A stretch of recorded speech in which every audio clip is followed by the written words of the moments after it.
പ്രിയമുള്ളവരെ, വീണ്ടും പ്രഭാതത്തിലേക്ക് സ്വാഗതം. നമുക്കറിയാം, ചെറുപ്പം മുതലേ ഒരു കൊച്ചു കുഞ്ഞ് വളരെ പരിശുദ്ധനായിട്ടാണ്, നിർമ്മലനായിട്ടാണ്, നിഷ്കളങ്കനായിട്ടാണ് ഭൂമിയിലേക്ക് വരുന്നത്. അതിലൊന്നും എഴുതി ചേർക്കപ്പെട്ടിട്ടില്ല. ഒരു ബ്ലാങ്ക് പേപ്പർ പോലെ ഒന്നുമില്ല അതിൽ. പിന്നീടാണ് നമ്മൾ നമ്മുടെ എല്ലാവിധ തത്വശാസ്ത്രങ്ങളും എല്ലാം ആ കുട്ടിയിലേക്ക് ക്രിയേറ്റ് ചെയ്യുന്നത്. അവൻ പോലും അറിയില്ല. ആ തിരിച്ചറിവ് വരുമ്പോഴേക്കും അവൻ ധാരാളം വളർന്നിരിക്കും. പിന്നെ അവൻ അതിൽ നിന്നും മോചനം നേടാൻ വളരെ പ്രയാസമാണ്. കൊച്ചുനാളിലെ ചൊട്ടയിലെ ശീലം ചുടല വരെയെന്ന് ഏതോ ഒരു മഹാൻ പറഞ്ഞു പോയിട്ടുണ്ട്. അപ്പോൾ നമ്മൾ കൗശലക്കാരായി മാറുന്നു പലപ്പോഴും. കൗശലം ചില കാര്യത്തിൽ നല്ലതാണ്, പക്ഷേ നമ്മൾ മനുഷ്യരോട് അമിതമായ കൗശലം പ്രയോഗിച്ച് നമ്മൾ എങ്ങനെയും രക്ഷപ്പെടുക എന്നുള്ളതല്ല. അതിനൊരു ധാർമ്മികത ഉണ്ടായിരിക്കണം, അതിലല്പമെങ്കിലും സത്യമുണ്ടായിരിക്കണം, സദ്ഭാവം, അവനൊരു ഗുണകരമായിരിക്കണം.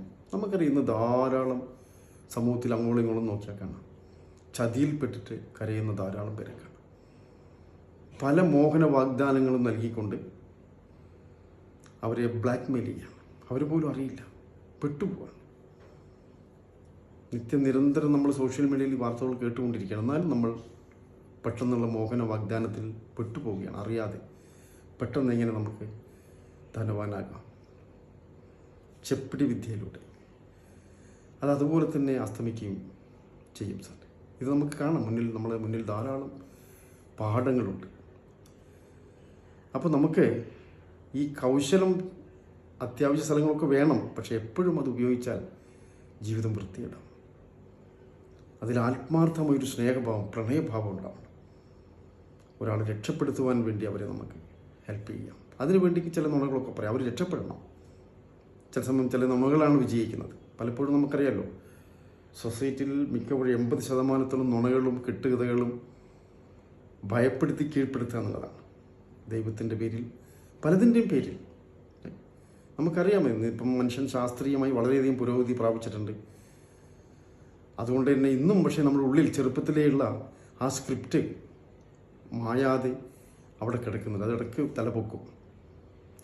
നമുക്കൊരു സ്വയം തന്നെ താൻ അറിയുമ്പോൾ എല്ലാം താൻ അറിയും. മഹാനായ സോക്രട്ടീസ് ആരോ പറഞ്ഞു പോയിട്ടുണ്ട്. നമ്മളെ അറിയുമ്പോൾ തീർച്ചയായിട്ടും നമുക്ക് ആന്തരികമായ ചില ഇൻഡ്യൂഷനുകളൊക്കെ കിട്ടിക്കൊണ്ടിരിക്കും. അപ്പോൾ അമിതമായ കൗശലത്തിൻ്റെ ആവശ്യമുണ്ടോ എന്ന് എനിക്കറിയില്ല. ചില സമയം നമ്മൾ പരാജയമായിരിക്കാം, സാരമില്ല. അതിനൊരു ചാരിതാർത്ഥ്യമുണ്ട്. ഇവിടെ നിന്നൊന്നും നേടിയിട്ടില്ലെങ്കിലും നമ്മൾ ആർക്കുള്ള വേണ്ടി പ്രവർത്തിച്ചു, ആ ഒരു കൃതാർത്ഥത നമുക്കുണ്ടാവും. ഇവിടെ നിന്ന് യാത്ര തിരിക്കുമ്പോൾ നമ്മൾ ഈ തീരത്ത് വന്നു, നമ്മളെ കഴിയും പോലെയൊക്കെ ചെയ്തു, പക്ഷെ പരാജയപ്പെട്ടിട്ടുണ്ടാവാം. എല്ലാവർക്കും ഒരുപോലെ വിജയിച്ച് ഉത്തുംഗ ശൃംഗത്തിൽ എത്താൻ പറ്റുമോയെന്നൊരു അറിയില്ല. പറ്റുന്നവരുണ്ട്. ചില സമയം പാതി വഴിയിൽ വെച്ച് പലപ്പോഴും നിർത്തേണ്ടി വന്നവരുണ്ട്. പല കാരണങ്ങളാണ്. ആ കാരണങ്ങൾ നമുക്കറിയില്ല, അത് വ്യക്തമായി പറയാനൊന്നും പറ്റില്ല. അപ്പോൾ ഇവിടെ എനിക്ക് പറയാനുള്ളത്, നമ്മൾ എന്ത് ചെയ്യുമ്പോഴും അത് മറ്റുള്ളവർക്കും കൂടി പ്രചോദനമായി, അവരെയും കൂടി വളർത്തുവാൻ വേണ്ടിയായിരിക്കും. ചില തന്ത്രങ്ങളൊക്കെ ഉപയോഗിക്കാം അവരുടെ വളർച്ചയ്ക്ക് വേണ്ടി, അവരറിയാതെ. അതിന് പകരം അവരെ ബ്ലാക്ക്മെയിൽ ചെയ്ത് നമ്മൾ രക്ഷപ്പെടുക എന്ന് പറഞ്ഞാൽ നമുക്ക് കാണുന്നില്ല. ഇന്ന് പല മേഖലയിലും എത്ര പേർ കണ്ണീരിലാണ്. അവരുടെ സമ്പാദ്യം മുഴുവനും കൊള്ളയടിച്ചു കൊണ്ടുപോകാൻ അവരറിയാതെ പെട്ടുപോവുകയാണ്. അതുകൊണ്ട് അല്പം ബോധത്തോടു കൂടി നമ്മൾ പ്രവർത്തിക്കേണ്ടിയിരിക്കുന്നു. മോഹന വാഗ്ദാനങ്ങൾ നൽകുമ്പോഴൊക്കെ ശ്രദ്ധിക്കണം, മാറ്റുരക്കപ്പെടണം. അവിടെയാണ് നമ്മൾ ഇൻ്റലക്ച്വൽ വർക്ക് ചെയ്യുക. കൗശലം വേണം അവിടെ നമ്മൾ കൗശലക്കാരാവണം. ഇത് സത്യസന്ധമാണോ എന്നുള്ളൊരു അന്വേഷണം നമ്മൾ നടത്തേണ്ടിയിരിക്കും. നമുക്കൊക്കെ അങ്ങനെ ധാരാളം പരാജയങ്ങൾ പറ്റിയ ഒരാളാണ്. അതുകൊണ്ടാണ് ഞാനിത് പറയാൻ കാരണം. നമുക്കറിയില്ല അത് എവിടത്തേക്കാണ് ഈ കൊണ്ടുപോകുന്നത്. പിന്നീട് മനസ്സിലാവും. അപ്പോഴേക്കും പിന്നെ സമയം കഴിഞ്ഞിരിക്കും, കുണ്ടിൽ വീണ് കഴിയും, പിന്നെ കരഞ്ഞിട്ട് കാര്യമില്ലല്ലോ. അതുകൊണ്ട് എനിക്ക് പറയാനുള്ളത്, എൻ്റെ സുഹൃത്തുക്കളോട് വളരെ ശ്രദ്ധയോടുകൂടി, ബോധത്തോടുകൂടി നമ്മൾ ജീവിതത്തെ നോക്കിക്കാണണം. പലപ്പോഴും കെണികളായിരിക്കും, നമുക്കറിയാം. മത്സ്യത്തിനെ പിടിക്കുവാൻ ചൂണ്ടക്കാരൻ ആ ചൂണ്ടയിൽ അല്പം ഇര കോർത്തിടും. പക്ഷേ ചില മത്സ്യങ്ങൾക്കറിയാം ഇത് ചൂണ്ടയാണെന്നും അതിൻ്റെ ആ ഭക്ഷണം മാത്രം കൊത്തിത്തുന്നുകൊണ്ട് അത് പോകും. ഇവനെ ഈ ചൂണ്ടക്കാരൻ നിരാശപ്പെടും. ചില മത്സ്യങ്ങൾ അത് ഉടനെ വന്ന് വിഴുങ്ങി ആ ചൂണ്ട അവൻ്റെ കഴുത്തിലേക്ക് തറക്കപ്പെടുകയും എന്നേക്കുമായി അത് ആ വെള്ളവുമായിട്ടുള്ള ബന്ധം മുക്തി നേടുകയും ചെയ്യും. ഇതാണല്ലോ ഇവിടെ ജീവിതം കാണുന്നത്. അപ്പോൾ ഇത് നമ്മൾ ശ്രദ്ധിക്കേണ്ടിയിരിക്കും. എല്ലാ സ്ഥലത്തിലും കെണികളുണ്ടായിരിക്കും. ഈ കെണികളെ തിരിച്ചറിയുവാനുള്ള അല്പ അവബോധം നമ്മൾ പ്രയോഗിക്കേണ്ടിയിരിക്കുന്നു. അങ്ങനെ ജീവിതം മുന്നോട്ട് നീങ്ങട്ടെ. എങ്കിലും നമുക്ക് എത്ര ശ്രദ്ധിച്ചാലും ചില സമയം പരാജയങ്ങളൊക്കെ പറ്റട്ടെ. അതൊക്കെ പാഠങ്ങളായി. അവരൊക്കെയാണ് ഗുരുക്കന്മാർ. വിഡ്ഢിത്തങ്ങളൊക്കെ പറ്റാം, പക്ഷേ ഒരേ വിഡ്ഢിത്തം ആവർത്തിക്കുന്നതാണ് ഏറ്റവും വലിയ വിഡ്ഢിത്തം.